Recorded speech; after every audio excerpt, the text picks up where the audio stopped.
African literature? African literature is literature from Africa, either oral or written in African and Afroasiatic languages. Example of pre-colonial African literature can be traced back to at least the 4th century AD. The best known is the Kibernijas or Book of Kings. The most notable literature selection are those that capture the life and struggle of the African people.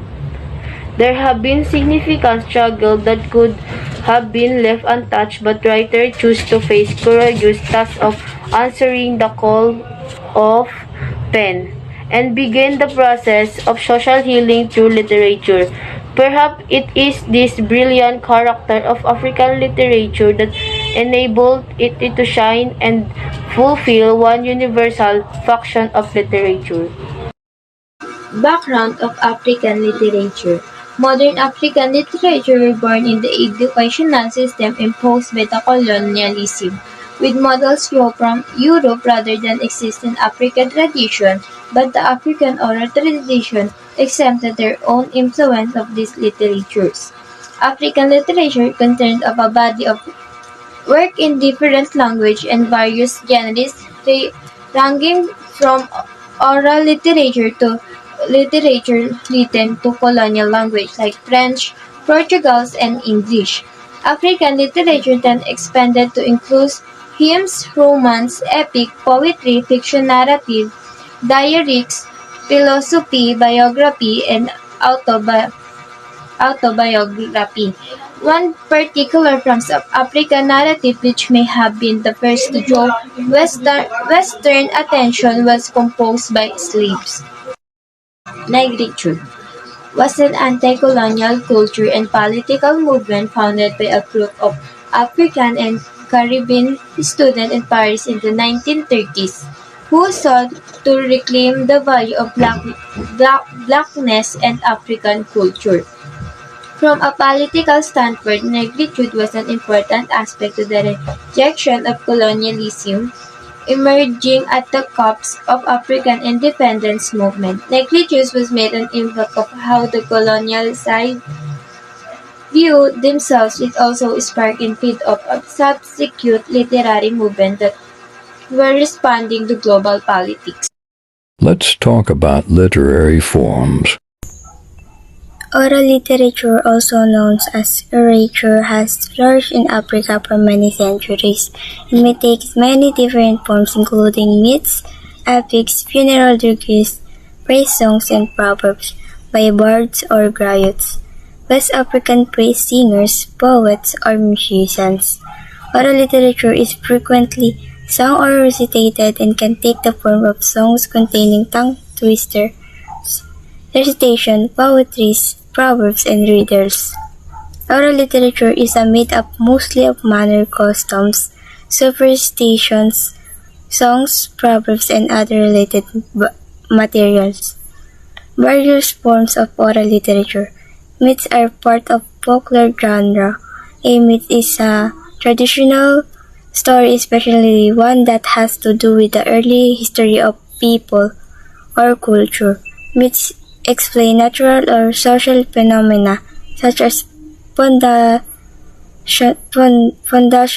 stories or original myths such as where thunder comes from or why does it snow from the sky. Myths are usually about supernatural beings or events. Myths' main characters are gods, demigods, or supernatural humans. Myths are traditional stories about gods, kings, and heroes in their broadest sense. Myths frequently describe the creation of the world as well as its eventual destruction. They describe how God created man. They depict the interaction of various gods as well as God and man. A folklore genre consisting of narrative that play a fundamental role in society, such as foundational tales or origin myths. Myths is a folklore genre consisting of narrative that play a fundamental role in a society, such as foundational tales or origin myths. because the term myth is commonly used to imply that a story is not objectively true. Labeling a narrative as a myth can be problematic. Epic. The original meaning of epic comes from the Greek word for song, because Greek poets like Homer sang their poems. We tend to use epic for long ambitious novels or movies, especially if they involve a long journey. Epic can be used as an adjective to describe something historically important, lasting, and complex. Epics are elaborate literary forms of the heroic exploit of ancestors, which only performed by the people who knows about it, or what we call experts. They usually perform it on special occasions. Next is about funeral dirges. What is funeral dirges? Funeral dirges is a brief hymn or song of lamentation and grief. It was typically composed to be performed at a funeral in lyric poetry. A dirge tends to be shorter and less meditative than an elegy. Dirge chanted during funeral ceremonies lament the departed, praise her memory, and ask for her protection. This is an example of hymn or song of lamentation and grief.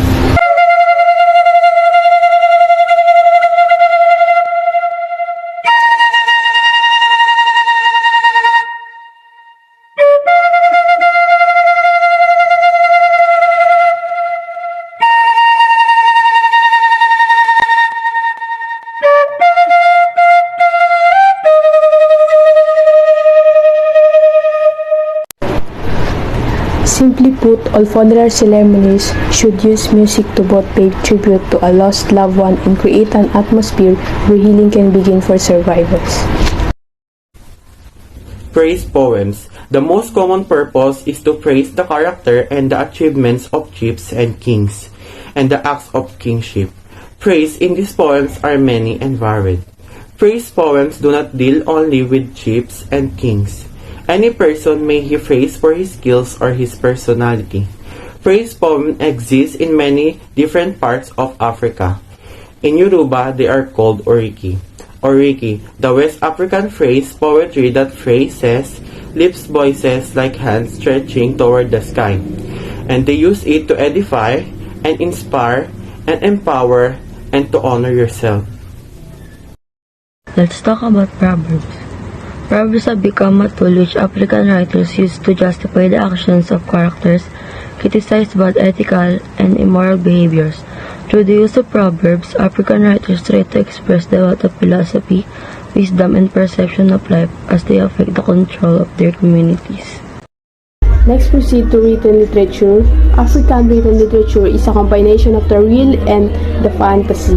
It combines the contemporary world in the realistic world of the past and, on the other, myth and hero, with metaphor being the agent of transformation.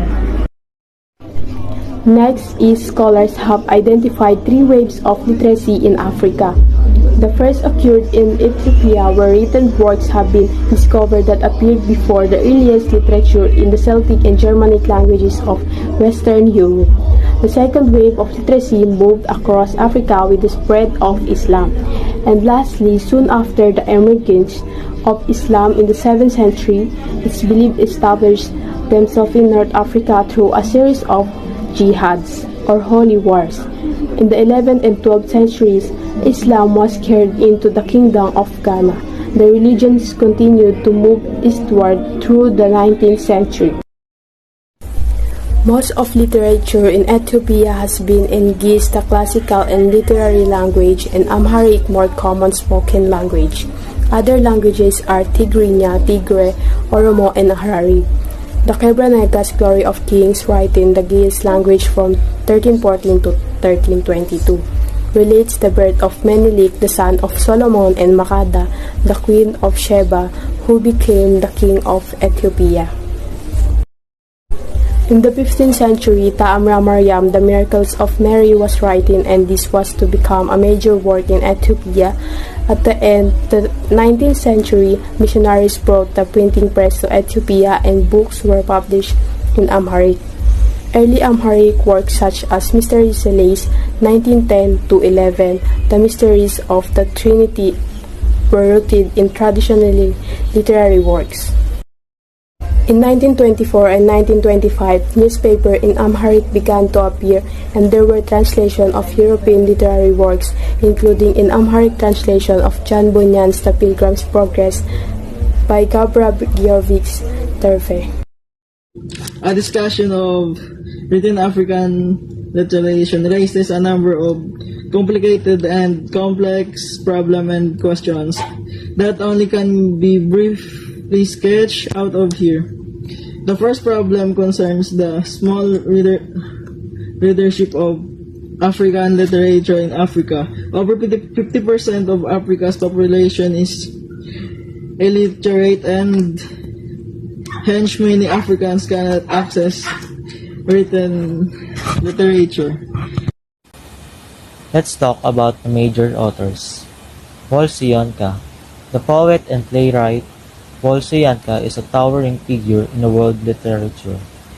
He was won international acclaim for his verse, as well as for novels such as The Interpreters. 2. Leopold Sédar Senghor was a Senegalese poet, politician, and cultural theorist who was the first president of Senegal. Ideologically an African socialist, he was the major theoretician of negritude.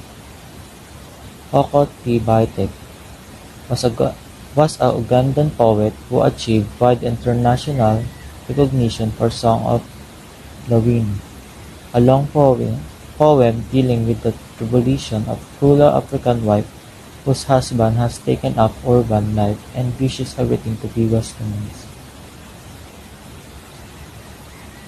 Chinua Achebe was a Nigerian novelist, poet, and critic who is regarded as the dominant figure of modern African literature. Barbara Kimeni was a British-born writer who became one of the most popular of best-selling children's authors in East Africa, where she lived from the 1950s.